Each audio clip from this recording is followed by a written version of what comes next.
ভেজাল ও নিম্নমানের কসমেটিক্স পাওয়া গেলে সংশ্লিষ্ট প্রতিষ্ঠান সিলগালো মামলা হবে ঘোষণা দিয়েছেন জাতীয় ভোক্তা অধিকার সংরক্ষণ অধিদপ্তরের মহাপরিচালক ফারুক আহমেদ।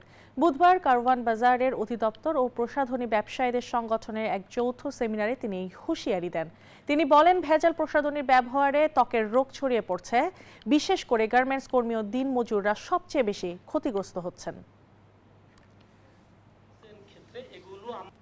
স্কিন ডিজিজ হয়, আমাদের বিভিন্ন রকম ভেজাল যে কসমেটিক্স আছে সেটার ব্যবহারের কারণে হয়। আমরা যারা ব্যবসায়ী আছি, দিন শেষে আমরাও কিন্তু ভোক্তা।